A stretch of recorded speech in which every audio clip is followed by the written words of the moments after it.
The House of Mystery presents Inside Writing, the radio show where authors discuss their writing process in all genres. Welcome back into the House of Mystery, and I'm Al Warren, no co-host today because the guest we have is just too savage. So let's welcome Keith Anthony Baird. Thank you for being here. Thank you for having me. I'm just so pleased. I'm so pleased that you've invited me on your show. It's a fantastic opportunity. You scared all the other co-hosts. Is that what I did? Yeah. Once they saw the cover of your book, they were all too scared.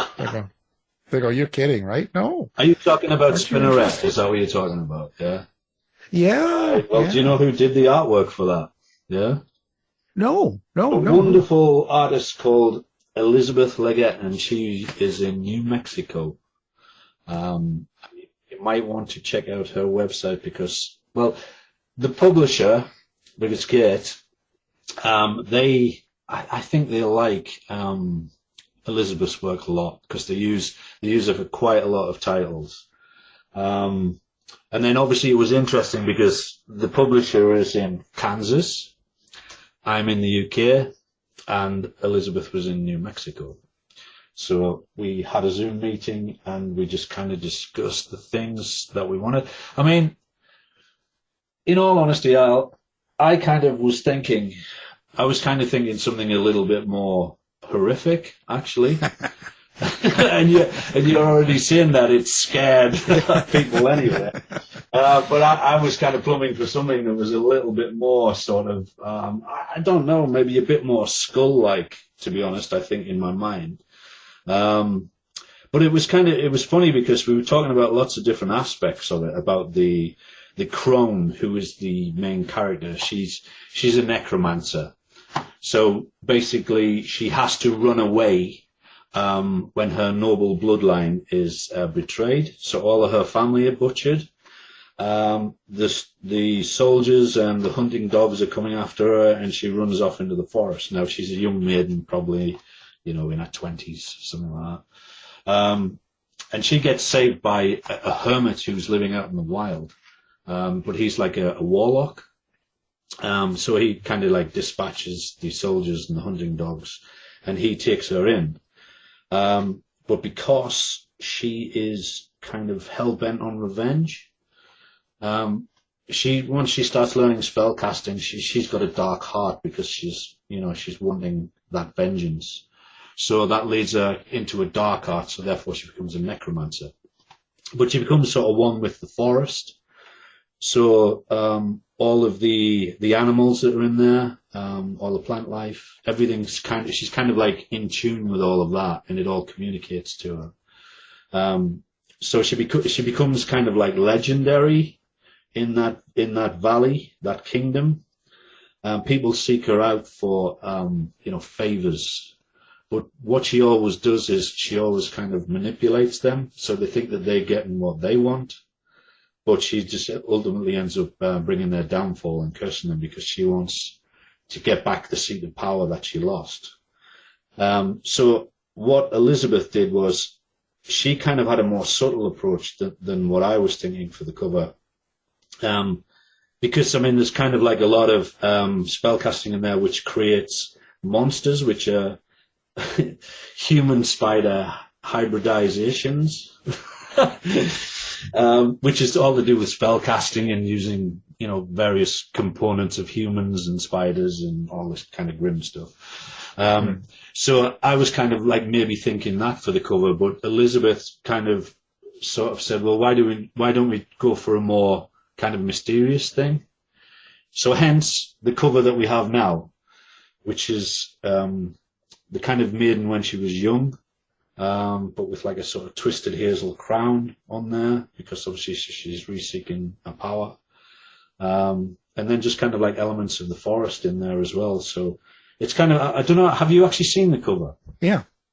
You have? Oh, yeah. So you can kind of see with the twisted hazel, the tiara, if you like. Yeah. It kind of gives her like a doe ear. Yeah? Oh, yeah. So it kind of almost makes her animal-like as well, and I think the nose has been sort of moved in that direction as well. So it's almost like she's one with the animal life. So that's represented in the cover as well. So I think she did a fantastic job. I mean, when it came back, I mean, normally, as you know, you're a writer. You know, when you do these sort of discussions about artwork and cover work, and you think to yourself, this is going to go backwards and forwards over a period of time until everything gets ironed out the way that you want. But actually, it came back, and I just sat and looked at it for about 6 hours. I was just kind of like transfixed. I was like, oh my God, she's done an amazing job here. I never really expected it to be that way. And kind of like I said that the forest there's a lot of times where, you know, it's described that the ancient forest is kind of in the grip of winter. So there's kind of like that stark element. So that's what she's done with the forest behind. You can see it's kind of like grey and faded. So she's kind of like captured the element of a forest in winter as well. So I was astounded. The only thing that changed was I got involved in terms of putting the title on, my name obviously, the thorns which are down the right hand side, and I sort of put a glowing eye in on one of the eyes because I wanted to give an element of spell casting. So between the two of us, we came up with this. I mean, I'm not trying to claim any credit here. Because, like, the work is 99.9% Elizabeth's, and I just put a few little embellishments on it. So yeah, but you think it's quite scary? Well, I don't myself, but right. I have some co-hosts that do. But for me, I can go pretty dark. So this, yes. I'm fine. But everybody has their own, yes, you know, thing. You know, some people can't take that, right? But it's good for me. Good for me. Yeah. Listen, why is it called, to help people out, a fairy tale for elders? Well, really the idea, first of all, it started out as a folk horror story. That's what I had in mind. Because I'd only ever written a folk horror story, which was a short story for an anthology. So I kind of, you could say I dipped my toe in, but I'd not really gone sort of full blown with it. So I decided, I mean, I've done lots of other things. I've done like religious horror. I've done sort of genre mashups. I've done like kind of straightforward forward horror, and I've done sort of psychological thrillers, dark sci-fi. So I thought, right, I'm going to do something folk horror. And actually, over here, there's quite a few Brits. There's Stephanie Ellis. Oh yeah, you know Stephanie? Yeah, we've had her on the show. Yeah. Ah, right. Yes, cool. And then Kev Harrison. Do you know Kev Harrison? Don't think so. He's a Brit, but he lives in Portugal. Yeah. No. Probably you'll come across him at some point. And then there's a few. There's Catherine McCarthy and there's Beverly Lee. And so, well, Bev's kind of like more gothic, really. But I kind of thought to myself, I know all these guys. You know, we regularly sort of chat on social media. And I thought, right, I'm going to do something akin to what they do. So it started out as folk horror. And then one day, I think I only had about 9,000 words at that point, and I didn't really know where it was going, to be honest.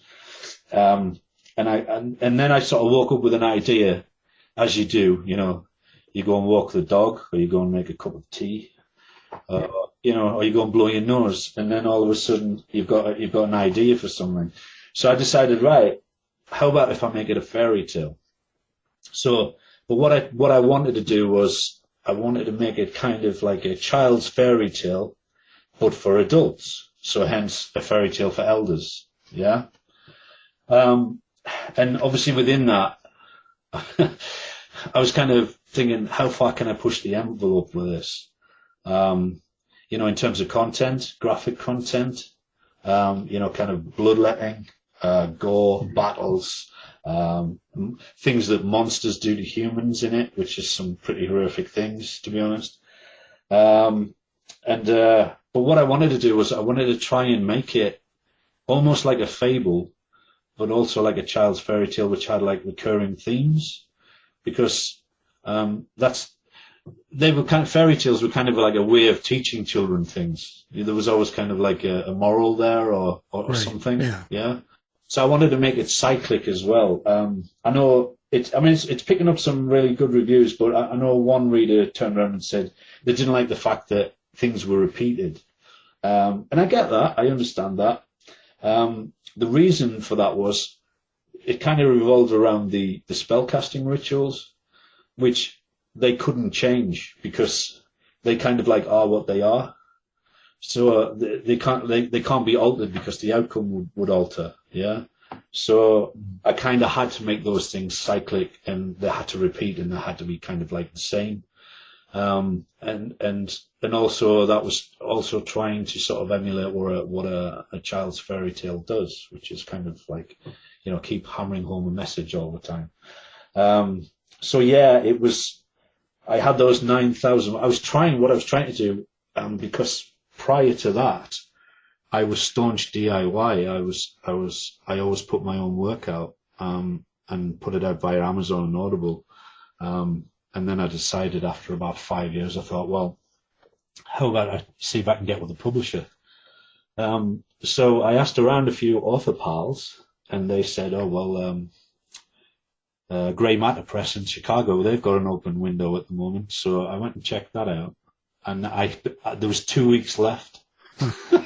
So there I was sitting with 9K, and I had to make a novella, and I thought, right, now I've got 2 weeks to make this deadline. So I literally thought, can I do this? Because I'd never previously had that kind of deadline pressure before. Right. It was always, I'll just put things out under my own steam, and they'll just kind of happen when they happen, when I'm happy with them. So anyway, I just said, I'll go for it. I'll try it. So I sat down, really disciplined, made myself grind out thousands of words every day. And then Catherine McCarthy, who's an author in Wales, she said, I'll look at it for you. So basically what I was doing, I was just writing. I wasn't even spell checking it. It was warts and all. It was everything. I'd write like 9,000-10,000 words, and then I'd just send it to Catherine, and she would kind of look at it for me. And then by the time, it's about 27K, so it's not, it's not a fat novella by any stretch of the imagination, but, so it came back, and I think I had about maybe 3 days before the window shut with Grey Matter. So I just sent it off. I tried with them. Ultimately, they didn't take it on. But I also sent it to my publisher in Kansas, and they loved it.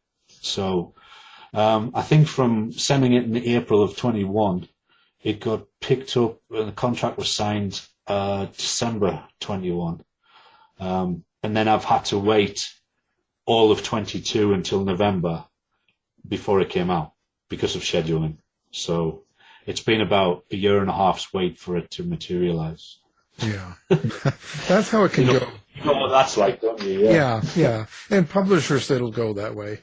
And even when you want to do another book, they delay it. They want it spread out, right? They have their own way of doing things. So, but it's a good thing to go through. I found going through publishers, I learned a lot. That I'm happy that I did, because, without it, the books wouldn't be as good. So I'm glad I've done that. Yeah. So when you talk about, the fairy tales and stuff, and you've got spell casting and all of this stuff, do you take what is traditionally valued and used in most books that relate to this area? So, the magic used and the spells and all that they work in the same formulas as, let's say, ones in other books, or do you write your own? I kind of tried to make this my own. I think if there was any kind of frame of reference for it, it would have been the Advanced Dungeons and Dragons. It would be that. I would say probably visually, but when I was younger as well, like around about the same time as kind of getting involved with that, I was building up a book collection, and a lot of it was mythology, folklore, occult, supernatural. Yeah. So I had all of this kind of like bank of knowledge in terms of, you know, esoteric material, which I just kind of absorbed a lot of that, and I think a lot of that stuck. So with Spinneret, I kind of probably merged those two things together, the kind of sort of visual things that you'll see or you'll imagine in Dungeons and Dragons, and with kind of like traditional sort of folklore and spellcraft. But what I really tried to do was kind of almost make it very mysterious. So like it wouldn't be like kind of easy for a reader to get a handle on it. Like kind of try and always keep the mystery attached to it. Just it kind of it all evolves from the crone, and it all evolves from her mindset. So it's all about her dark desires. So I was trying to kind of like forge magic from that, if you like. So it would kind of like happen, and then certain things would be repeated, like in order to create the human monster hybrids, the human spider hybrids, they'd have to go into a kind of like an egg sac, yeah, or like a cocoon, a chrysalis or something like that. And then the transformation would occur inside, and this thing would be born out. It would come out, you know, legs and all, so there'd be like, you know, spider legs and human arms and all the rest of it. So it was all kind of dark magic. So because it was that, I kind of wanted it to remain mysterious. So like, even though the reader will finish the book, they're not really sort of, hopefully, well, if I've done my job right, then they won't really sort of have a handle on, you know, what the process was, because it was kind of like all her secrets and all her dark desires. You know, people will probably review and go, "Oh no, it looks like stuff out of The Witcher, or it looks like stuff out." So I've probably failed, but you know, that was the plan. Let's put it that way. So it's up to readers to you know, to make what they wish of it, basically. You know. Right. So, you know, hopefully it's been positive in the main. So, and there's a few people, obviously it's not going to sit with. Some people can't get a handle on it, because I kind of always try to write out of the box. I don't really sort of, you know, get a standard template or a formula and just kind of sort of stick with that. I always try to do something completely different. And I think I'm kind of like, I think my writing is I'm kind of like chalk and cheese. You know, you're either going to love it or you're going to hate it. And I don't think there's kind of like any middle ground. You know, I'm not sort of heading for the mainstream. I never have been. So I think for some readers, I think they struggle to get a handle on what it is I'm trying to do with things. You know, so right. Well, but you know, I try to be different. Everybody tries to be original. So, and there's nothing new under the sun, is there? You've just got to try your best. So. Yeah, it's just your interpretation of it. Yeah. So when I see this, I think. I'm always interested, because I never have written in this category, this genre, I guess they call it, and dark fantasy, and this whole sort of area is something I haven't really delved into. How do you put this process together in your mind? Do you have to have the character, or do you have kind of the theme of what's going to happen, and then add the character, or what's this all? How does this all work? To be honest, for me, it works in sort of various ways. It can be the character. I can, you know, say to myself, all right, I've got this great idea for a character, so I'm going to build a story around that character. Or it can be, I've got, like, as you say, I've got a theme. I've got like kind of an idea, a setting, maybe. But then sometimes, literally, it can just be a title.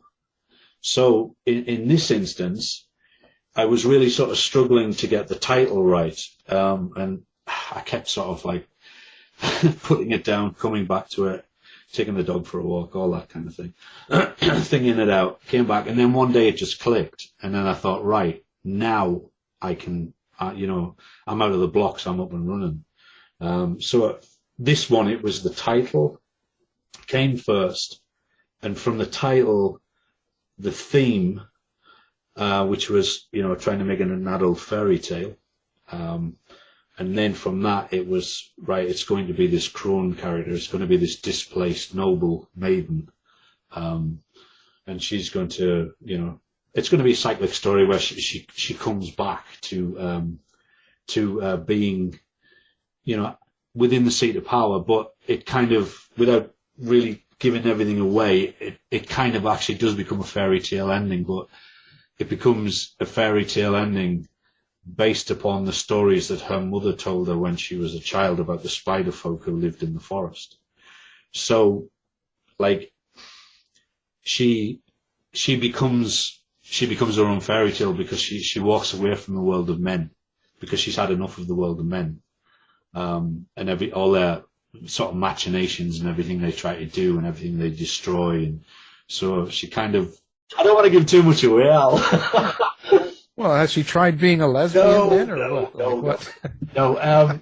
Let's just say she creates a certain thing as kind of like a man at arms, as kind of like a protector, and he's in a certain form, and then she decides in the end that rather than being in a human form, she wants to be in the same form as him. So she has a fairy tale ending, but lives out her days as a monster. How do you write in the mind of that kind of character? Because you really kind of, you must have some sort of system of getting into who she is, her situation, and where she wants to go, like, and the anger and everything else that's involved. So, do you like get into a character, or do you actually see them and they talk to you, or you like what's your process? I kind of guess it would be the only thing I can kind of say is that I try to put myself in their shoes. So I guess it's almost like what a method actor would do. Does that make sense? Yeah. Yeah. So I'm kind of like, well, okay, I'm this displaced maiden. I'm not very happy about it. Everybody's, they've butchered my family. I want my revenge. So it's kind of like the process of, her escape, her ultimate revenge, her being, done with the world of men, because all they've done is brought sort of. I mean, there's a lot of aspects to it which are kind of like Game of Thrones. Yeah. The House of the Dragon. So there's kind of like all those kind of houses and betrayals. Yeah. Sort of everybody's got like, they've got an iron in the fire. Everybody's wanting sort of something from the deal.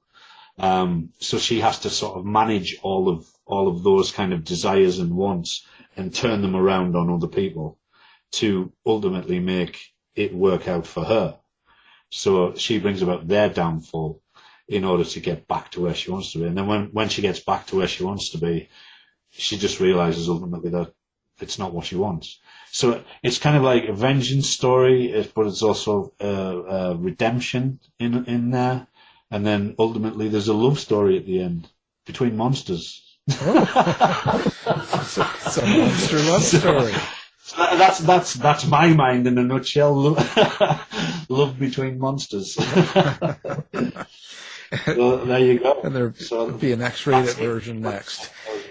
Now, you've been writing for a while now. It seems like a lot of your writing is very post-apocalyptic and very, on the darker side. Okay. Bleak. Yeah, that's a good word. So you do a lot in that area.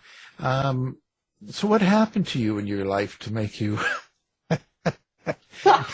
decide to write in this field? Jokingly, I would probably say that because I went to an Roman Catholic all boys school, so that's probably what made me become sort of this dark fiction writer. No, I don't really know, because, like, it's not, people, this kind of question comes up a lot, doesn't it? And, like, people ask about dark fiction writers or horror writers, and, is this the kind of thing that's going through their head all the time? When I'm in the supermarket, I'm not thinking about monsters. I'm just looking at a tin of beans or something, just like what anybody else does. But no, I don't really know. I think it's just, I think I just find it so interesting to explore. I think, I couldn't really do Disney. I can't, sort of, skipping through meadows and, it's all been sunny and bright and everything's lovely. It's just kind of, that's nice, but it's just a bit dull, really. I like, if I'm going to watch a movie, I love villains. I'm not particularly I like anti-heroes the best, someone who's kind of like put in a situation where, like, yeah, I'll save the day, but I don't really like you. Yeah. I kind of like anti-heroes, like Kurt Russell in Escape from New York or something like that, But yeah, villains. And I think if you ask most actors, I think they find playing villains more interesting. They're just more interesting characters, like kind of. Characters who are morally grey, I think, are a lot more interesting than just, the good guy, the guy who gets all the women and and he gets all the money and he gets all the glory, and it's just kind of, oh God.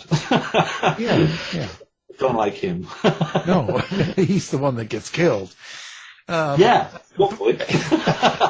Well, certainly in my stories, yeah. Well, I see that, because usually the villain, as you'd call it,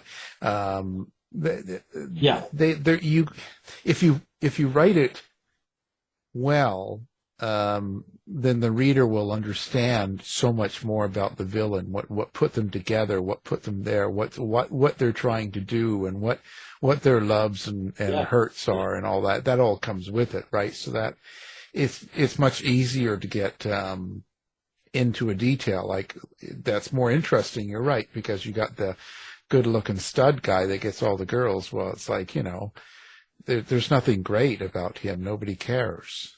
Yeah. He's quite vacuous, really, isn't he? Do you know what I mean? Yeah. And there's nothing to it. Daddy's got money and whatever. So it's just, that's kind of something else. But so when you write into the dark characters, and you're writing some of the dark things, and you've got one of your characters and you're writing, do you find that like, how do you get into the darkness? Do you do you kind of dream about it, or do you kind of do you find people that you think are disgusting in the world, or that you don't like, and you kind of put yourself as someone that's going to right the wrong, and you kind of, is that your imagination, or where I'm trying to figure out how you can write a dark character? It's, to be honest, it's just pure invention. It's kind of, for me, it kind of works in a way where, like, I just said to you, you said, how did I get the whole theme for Spinneret? And I said it came from a title. Yeah. So sometimes for me, a whole character, can just come from a name. So I sit and think about a name, and I tend not to have kind of, I don't want to use, derogative words here, but like sort of bog standard sort of names in society. I don't call people sort of, Paul or Colin or John, or, my characters just don't have those kind of names, and I can see how that works for, a lot of things, because, that can sort of make a frame of reference for a reader. Go, well, he's just like the guy next door. So, if you write something that's about the guy next door, then that's going to work. But I don't really write about the guy next door. My characters, if you like, are in kind of, they're not in sort of normal everyday settings. I think, bar a short story that I wrote, which was about someone who was a killer in society, that was kind of like in an everyday sort of setting. that one was kind of like sort of guessing the identity of the killer, and hopefully sort of when the reveal came, it was kind of like people go, oh my God, I didn't think for 1 minute that would be that kind of person, that helpful person in society, you know. So in those kind of settings, then yeah, but certainly in sort of more fantastical settings, I need to come up with a name which kind of like inspires what the character's going to be. Like for instance, I've got another novella which is it's kind of like dystopian and cyberpunk, so it's kind of like a bit like Blade Runner, yeah, sort of like that. So we just say sort of dark sci-fi. That's what that one is, and it's a guy who's he's a veteran, an American Marine, who gets kind of he gets blown up in conflict, and he gets sort of taken back, medevaced, and he gets sort of put back together. But then he kind of ends up in a sort of military program, which involves kind of like virtual reality and what have you. So he's called Ballum Hendricks. So it was just about finding out who he was by his name, and then I just kind of built the character from that and everything about him. You know, about like his experience in conflict and losing his wife and child, and you know, and you just kind of, you know, you just kind of build things from there, because you want to sort of, you know, build the sort of shades of grey within the character. You know, and he's obviously, you know, he's, you know, massive PTSD, suffering from that, and you know, he's in a virtual reality setting. So like what he thinks is real isn't actually real. You know, he's in a military program. So that one's actually virtual reality within virtual reality. So he's who he is, but he's actually playing somebody else. So for that one, I had to create him, but then I had to create his alter ego as well, because he's in his head, he's now somebody else in a different life, and that's all constructed. And then he goes, he's like a bounty hunter in a sort of futuristic new Tokyo, but he's not really that. He's an injured Marine in a military program. So so I had to kind of like have all of his normal experiences running in sort of parallel with all of his imagined experiences. And then he's going hunting after somebody, and he's going hunting after them inside of virtual reality that he gets put into. But he's already in virtual reality, so so that one was particularly complex. Yeah. Yeah, so I can't really give you, I'm sorry, Al, I can't give you a straightforward answer to characters. That's all right. I mean, that in itself gives me the answer. Right, okay, cool. Got away with it. In this book, and quite a few books, probably even a lot of the other ones you've done, and I quite a few fantasy and dark fantasy books, there's always kind of a good and an evil. Yes. Presence. You Yes. know, there's something good and something bad. Yeah. And someone has something awful done to them usually, or to their family, or to something that they need to resolve. Yeah. Or they need to find home, or they, you know, there's always this overcoming evil. Yeah. Yeah. To get to where they want to be. Mm. You know, in a very general way. Yeah. So with that kind of an outline, yeah. I would imagine that there would be some sort of a subtext or a meaning, or something that even if this is organic, because sometimes when you write a story, it comes out organically, some sort of position that even you didn't think about. And sometimes you place it in there. I mean, it's up to you, but I would imagine it would be more organic, but and stuff. So if a reader picks up the book, they take it home, they read it. After they read it, with all of the magic and all the stuff, all of that action, so to speak, besides that, is there something you want them to take away from it? I think if there's any kind of message in it, it's kind of like how we treat each other. all of the betrayals and all of the deceit. It's kind of like it. I guess it. It just kind of reflects the world, really. And how complex the world can be in terms of, interrelations between people and how we navigate all that, and kind of like how we're damaged by all that, and kind of how we can sort of get some redemption from all of that as well. Obviously, ultimately, she's someone who was an innocent maiden, but then she became someone who wasn't innocent, and she became very dangerous, so she was kind of completely flipped around. So, she became like the people who made her like that. She became ruthless in order to get what she wanted, and to get back to some sort of semblance of a normal life, and then ultimately find out that isn't what she wanted, because it wasn't satisfying, because it just felt like an empty experience. So I guess maybe, she's definitely morally grey, without a shadow of a doubt, but she started off innocent, but she wasn't allowed to be anything else but what she became. So I guess, if there's a moral within this adult fairy tale, it's kind of like, sort of go gentle, let's all treat each other a little bit better. Everything doesn't have to be, dark desires, wants, manipulation, machinations, violence. It just doesn't have to be that way. And ultimately, at the end, she walks away from all of that because it just wasn't satisfying. And I really do think that, kind of like where we are in the world at the moment, it just seems like a very scary place. You sit and you write dark fiction, but I think to myself, I'm not even coming anywhere close to how dark it is in the world, in the real world. It's the things that are happening in Ukraine, the things that happen just like in Iran, and the mass shootings that we talked about earlier in America, and it's just all these things, and you just think, oh my God, it seems like it's just kind of like heading off the rails. And it's quite scary, really.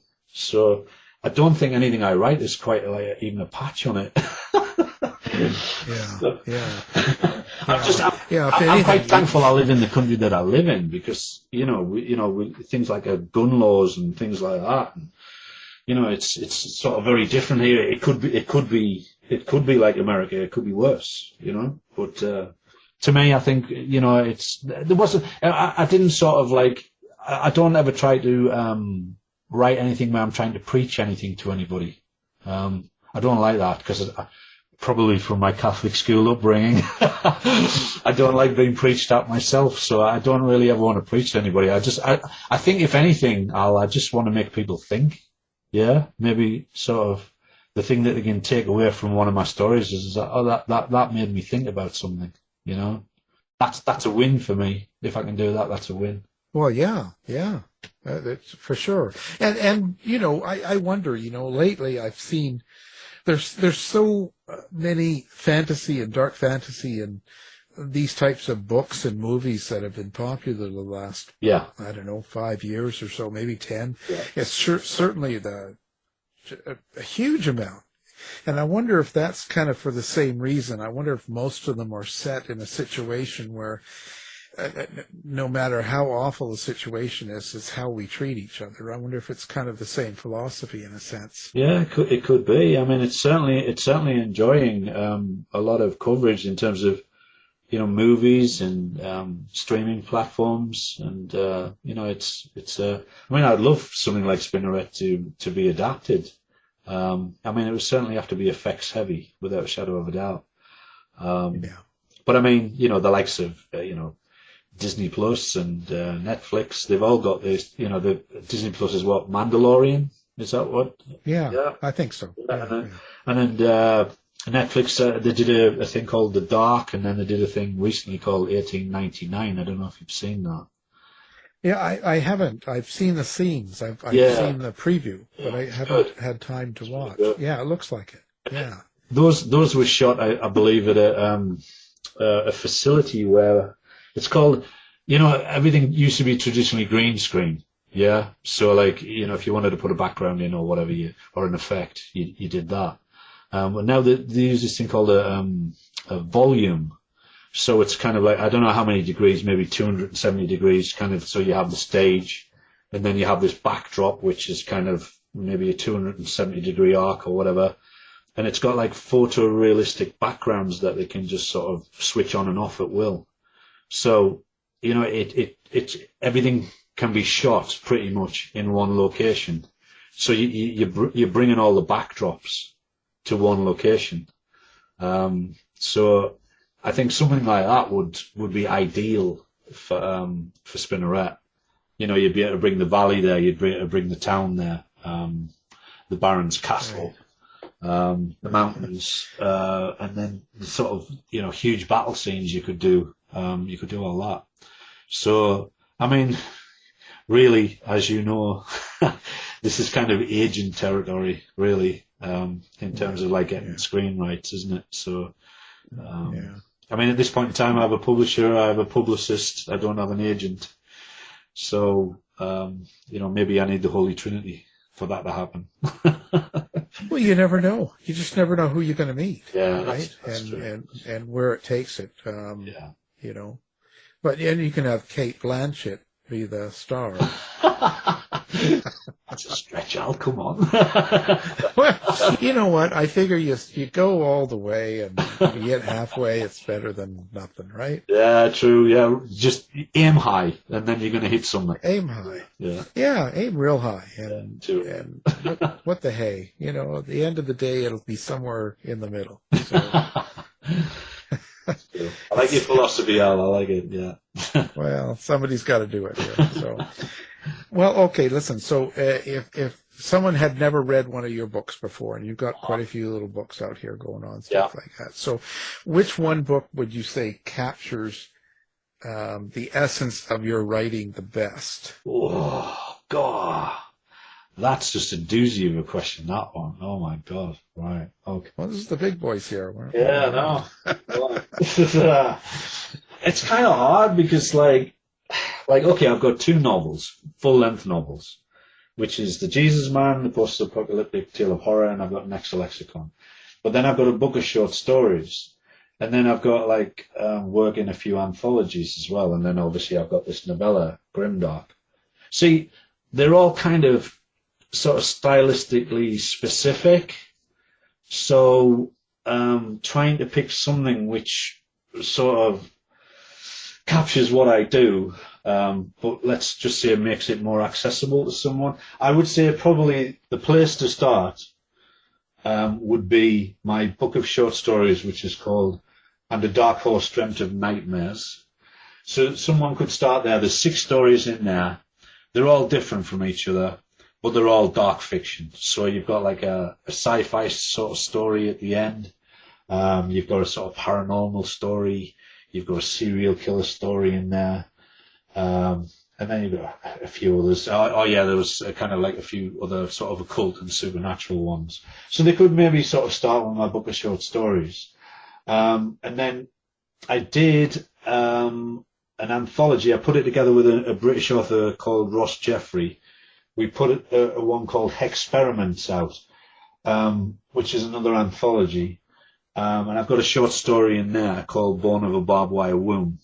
And Ross actually put it forward for a Stoker nomination because he liked it that much. Nothing happened with it.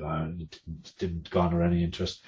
But I would say it's probably that story in there, it kind of would be more accessible. It's dark, but a little bit more sort of, if you imagine The Thing, Carpenter's The Thing, set in a Nazi prison camp, then you're pretty much near to what that one's about. So it's all about sort of experiments in wartime that were sort of secretive and hushed up. So I think probably the short stories would probably be a better starting point for people, because The Jesus Man is I think it's 105,000 words long, and Next Lexicon is 104,000 words. And The Jesus Man was actually the first piece of fiction that I wrote. I didn't start off with short stories. I didn't start off with novellas, novelettes. Like an idiot, I dove in at the deep end, and I created that massive tome of 105k words. Wow. So that was my first piece of dark fiction. So I jumped into the deep part of the ocean for that one. And that one, to be honest with you, Al, is very, it's cosmic horror, but it's on a biblical scale. It's about end of the world stuff, very bleak. It's kind of like if you had The Exorcist crossed with Mad Max, and put it on steroids. That's probably what the Jesus Man would come across like. And a lot of people said it kind of had an atmosphere of Lovecraft and Poe. So I think it's probably a bit heavy. It's probably a bit heavy going for sort of people coming to me for the first time and reading my work. I think they need to go a little bit lighter than that. I don't do light, but I do shades of dark. Lighter shades of dark, shall we say? Yeah. So short stories, I would say, start with those first. Did you find yourself to be more of a natural short story writer, or because you did that last? But I know I did everything round the wrong way, didn't I, Al? That's what I did. Well, basically, I wrote 2 novels, which took me 3 years because I was working full time at the time. So kind of after those marathon novels, you get to the marathon middle and you think, oh my God, am I ever going to surface from this thing, all right? Am I ever going to take on oxygen again?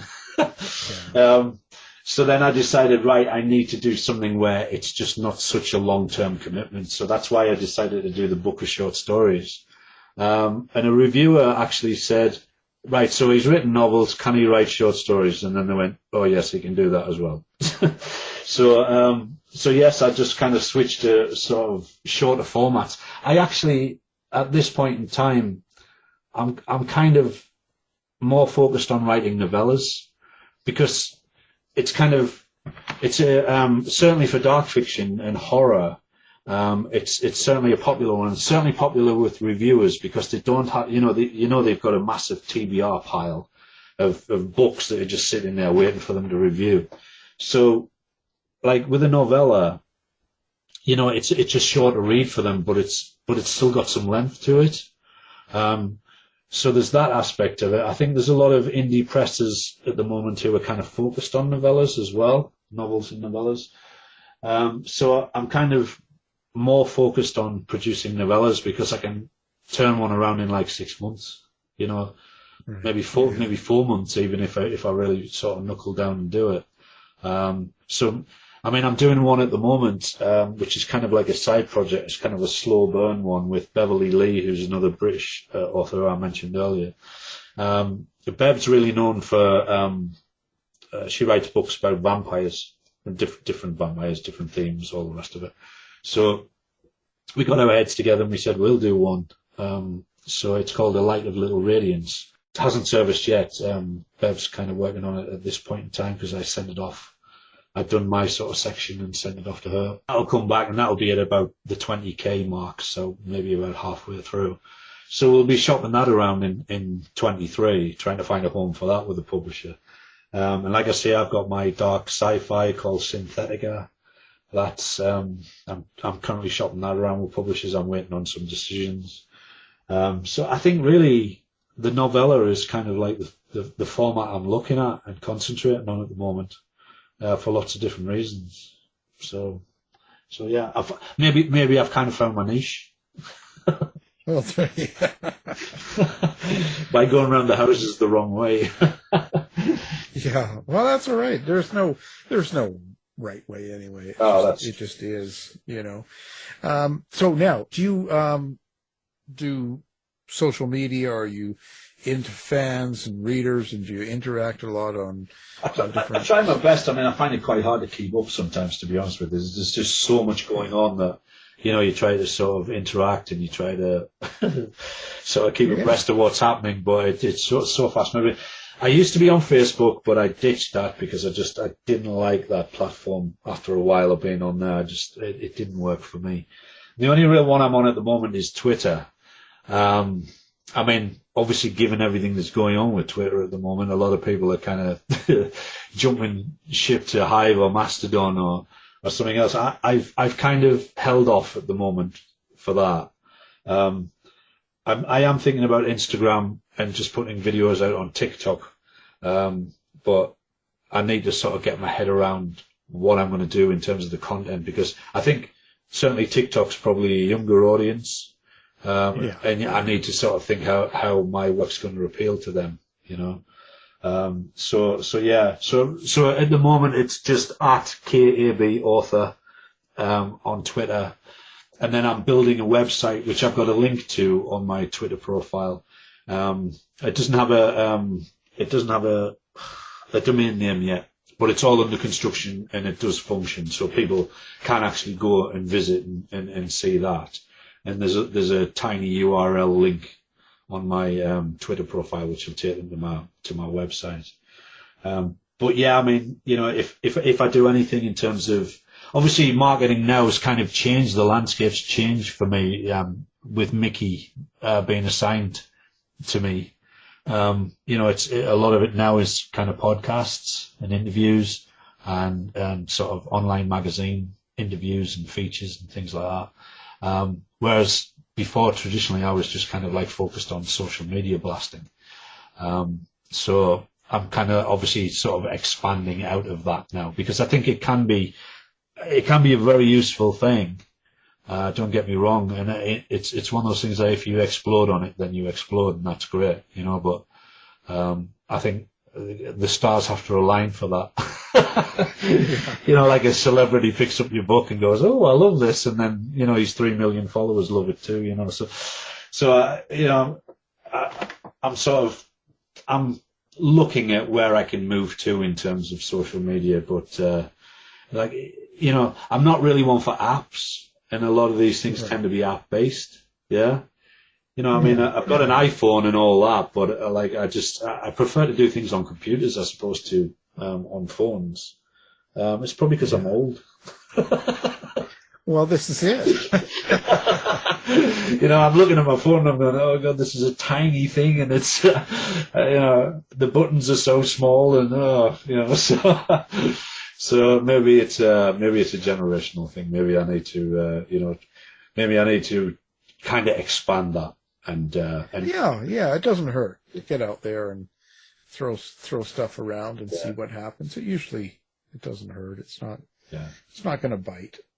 Yeah, I mean, I could put a TikTok video again, throw it out, and 3 people will like it. Yeah, you know, whatever, to see what happens. You know, it could start a snowball. So I really need to. But I mean, I've kind of been waiting to see what happened with Twitter as well, and also now that the books come out, Spinneret's come out, I need to sort of. I mean, there's lots of things that we have on in terms of promotions that the publisher's doing, and that Mickey's doing and Amy's doing at Abundantly Social. So things are getting driven, you know, not just on social media platforms, but outside of that. But I just need to capitalize on it, I think, a bit more. You know, I need more irons in the fire, I think. Well, this has been a great conversation, and I've really enjoyed having you on. I've really enjoyed talking to you, and I'm captivated about where you live. Well, I'll send you a picture. Yeah. Of wine. Make sure there's wine in. There's nothing but wine here. Yes. Yeah, you surrounded by lots of wine. That would be fantastic. Yeah. And well, anyway, so we'll have all of your book and information up on our websites. People will be able to find you with one click. Fantastic. And our guest is Keith Anthony Baird. Thank you for being here, sir. Thank you for having me out. I really enjoyed it. You take care. You've been listening to the House of Mystery radio show. To find out more about our guests, hosts, or shows, go to www.houseofmystery.com. Show's over for now. Was it as good for you as it was for me? Yeah. Good night. This has been a production of Something Weird Media. I'll be back. You've been listening to the House of Mystery radio show. To find out more about our guests, hosts, or show, go to www.houseofmystery.com. Show's over for now. Was it as good for you as it was for me? Well, good night. This has been a production of Something Weird Media. I'll be back.